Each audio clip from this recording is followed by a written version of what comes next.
Assalamu alaikum wa rahmatullahi wa barakatuh. Again, welcome to another episode of Success Theories. Today we're going to talk about a very important thing. So, everyone enjoyed the Roundtable, Religious Roundtable by Patrick Bet David. They made history, okay. I hope you got to watch the full thing, but I'm actually here to clarify one specific part of it, and that is the killing for apostasy part. Okay, so Rashid actually brought a point that should be highlighted. He said, hey, if y'all get into government, basically, if America becomes an Islamic government, Muslims take over the world, you're gonna kill me, right? Because I'm a Murtad, or someone who converted from Islam to another religion. And after a long back and forth, the answer was yes. Like, how shocking. They actually said yes. Okay? And now everyone's getting scared. Like, I can imagine watching as a non-Muslim and being like, wait, what?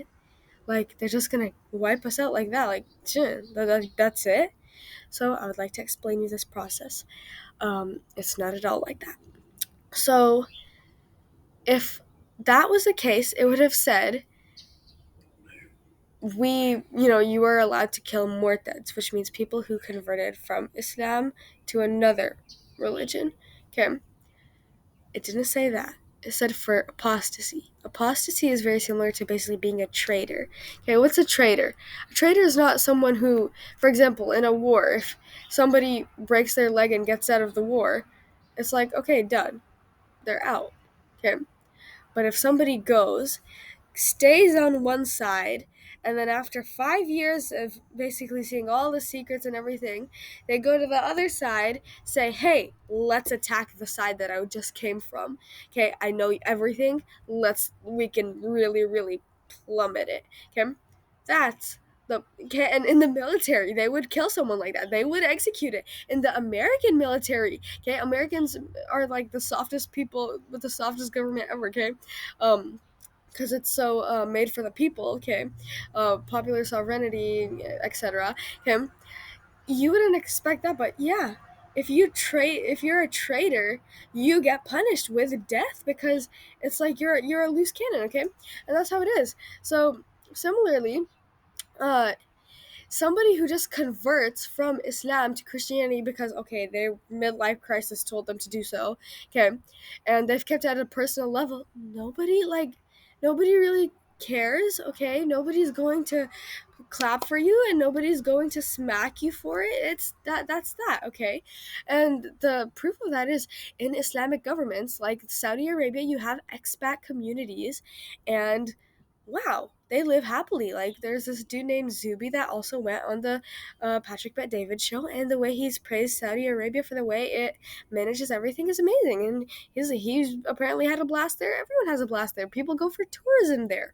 Okay, Dubai, Qatar. They held FIFA in Qatar. Do you think if you had such a harsh rule, then anyone would have gone to Qatar to watch the World Cup? No. Okay.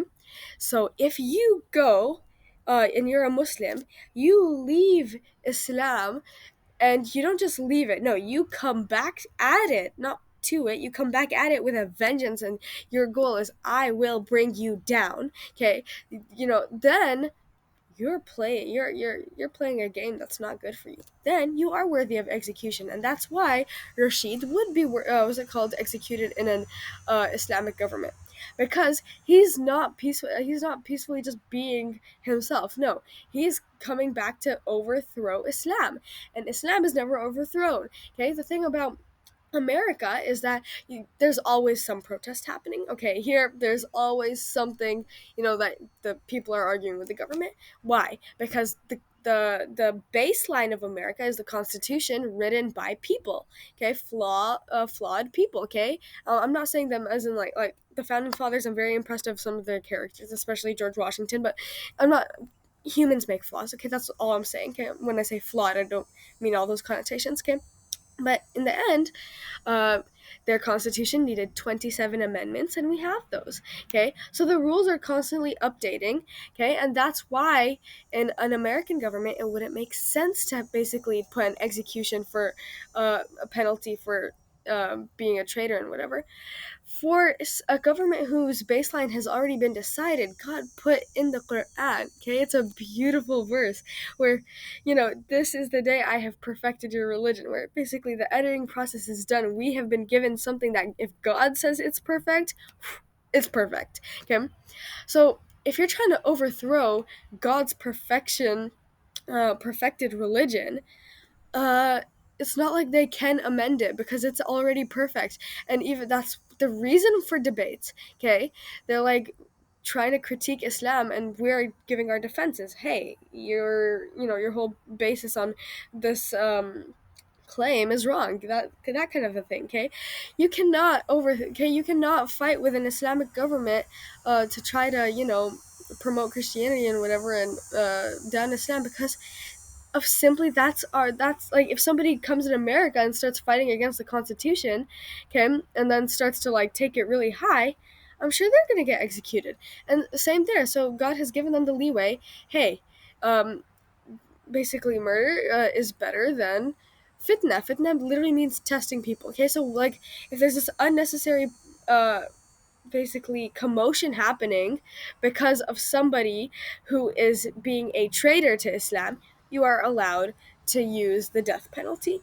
That's all it means. And people who aren't back and forthing with religion, basically going from Christian to Muslim, back to Christian, and then traitoring Islam, that's the criteria. So if you're just a non-Muslim living in Saudi Arabia, you don't need to worry. You don't need to worry because you're not a traitor, okay? Like I told you, in Army A and B, uh, they can't kill someone from Army A and say that they're a traitor if they never went from Army B and came back. Like, you understand what I'm saying? It's kind of silly to promote that idea, okay?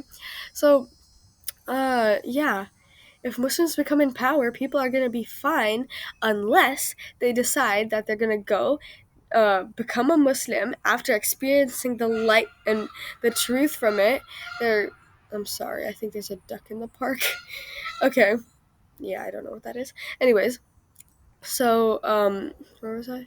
Yeah, if they think that people are gonna just be chill while they go and make some uprising against Islam in a Muslim country, that's not only offensive, that's being a traitor, and that's just simply defamatory. Okay, and if you try to be defamatory against a government that is following a baseline that's stable. We have a timeless God. God is the God. Allah Subhanahu wa Taala is the God of the ancient times, the God of the new times, the God of the in between times, the God of the hereafter. And guys, He's timeless.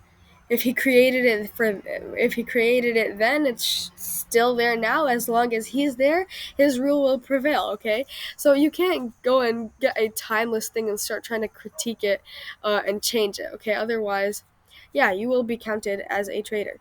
That was that. I hope I got it clear.